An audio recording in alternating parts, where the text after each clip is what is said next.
Assalamualaikum warahmatullahi wabarakatuh. Saya Reza Ardian Saputra, kelas 1047 dari kelompok 4. Kali ini saya akan menjelaskan salah satu aspek Trigatra Wawasan Nusantara, yaitu aspek keadaan dan kekayaan alam. Keadaan dan kekayaan alam Indonesia meliputi segala sumber daya dan potensi alam yang terdapat pada lautan, daratan, maupun di dalam bumi Indonesia.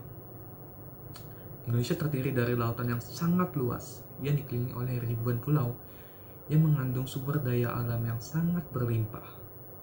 Selain itu, lautan Indonesia juga mengandung mineral, energi, serta sumber daya laut yang sangat berlimpah. Berdasarkan jenisnya, kekayaan alam dibagi menjadi 8 golongan. Golongan yang pertama, ada hewan. Indonesia sejauh ini masih menjadi salah satu penghasil hewan ternak terbesar. Beberapa contoh hewan ternak yang dihasilkan Indonesia yaitu ada sapi, ada ayam, dan ada kambing. Selain hewan ternak, Indonesia juga menghasilkan beberapa hewan laut, contohnya beberapa jenis ikan dan udang. Yang kedua, ada tumbuhan atau hayati. Sejauh ini, tumbuhan masih menjadi komoditas ekspor utama Indonesia. Beberapa contoh tumbuhan yang dihasilkan Indonesia yaitu ada kopi, ada cengkeh, ada teh, ada padi, dan ada sawit. Bahkan, Indonesia menjadi negara penghasil sawit terbesar di dunia. Yang ketiga, ada mineral. Di dalam bumi Indonesia terkandung banyak sekali bahan-bahan yang dapat dijadikan energi. Seperti contohnya ada minyak bumi, terus ada uranium, lalu ada biji besi, ada batu bara, serta timah. Yang keempat, ada tanah. Tanah ini menjadi tempat kita tinggal, tempat kita berpijak, dan tempat kita bercocok tanam. Yang kelima, ada udara. Udara ini mencakup semua yang kita hirup dan kita rasakan sehari-hari, yaitu ada oksigen, ada karbon dioksida, nitrogen, serta sinar matahari. Yang keenam, ada ruang angkasa. Yang ketujuh, ada energi alam.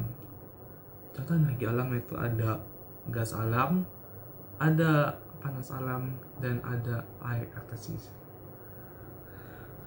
Dan yang kedelapan, ada air atau lautan. Karena Indonesia ini adalah negara maritim, maka air atau lautan ini masih menjadi salah satu komoditas utama Indonesia. Dan air atau lautan ini termasuk kekayaan alam yang dapat diperbarui. Seperti yang saya sebutkan tadi, yaitu air atau lautan itu adalah salah satu jenis kekayaan alam yang dapat diperbarui. Berdasarkan sifatnya, kekayaan alam dibagi jadi 2 golongan. Yang pertama, ada kekayaan alam yang dapat diperbarui. Apa sih kekayaan alam yang dapat diperbarui? Kekayaan alam yang dapat diperbarui ialah kekayaan alam yang tidak pernah habis, terus yang keberadaannya selalu ada, dapat dihasilkan kembali atau didaur ulang. Contohnya ada air, ada udara, ada angin, ada hewan, serta ada tumbuhan. Terus yang kedua, ada kekayaan alam yang tidak dapat diperbaharui. Apa sih kekayaan alam yang tidak dapat diperbaharui? Kekayaan alam yang tidak dapat diperbaharui itu adalah kebalikan dari kekayaan alam yang dapat diperbaharui. Kekayaan alam yang tidak dapat dihasilkan kembali, tidak dapat didaur ulang, serta stoknya terbatas dan akan habis apabila dieksploitasi terus-menerus. Nah, tugas pemerintah dalam hal ini ialah mengelola, mengeksplorasi, serta memanfaatkan sumber daya alam dengan memperhatikan masa depan dan lingkungan hidup. Pemerintah juga memiliki kewajiban untuk mengontrol sumber daya alam agar tidak dicuri oleh negara lain. Selain pemerintah, kita sebagai masyarakat Indonesia juga memiliki kewajiban untuk menjaga kelestarian sumber daya alam atau kekayaan alam. Hal ini dilatar belakangi karena pentingnya kontrol terhadap sumber daya alam, supaya anak cucu kita nanti di masa depan dapat menikmati apa yang kita nikmati sekarang, yaitu sumber daya alam. Jangan sampai sumber daya alam kita habis sehingga kita menjadi negara miskin, ya negara yang miskin akan sumber daya alam.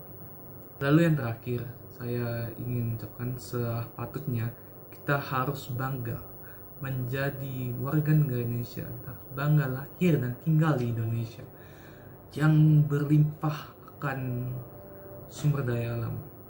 Banyak negara yang saat ini masih bergantung terhadap sumber daya alam Indonesia. Maka sepatutnya kita harus bangga dengan hal tersebut. Baik, itu saja yang dapat saya sampaikan. Terima kasih sudah mendengarkan sampai akhir. Maaf apabila masih ada kekurangan. Saya akhiri. Wassalamualaikum warahmatullahi wabarakatuh.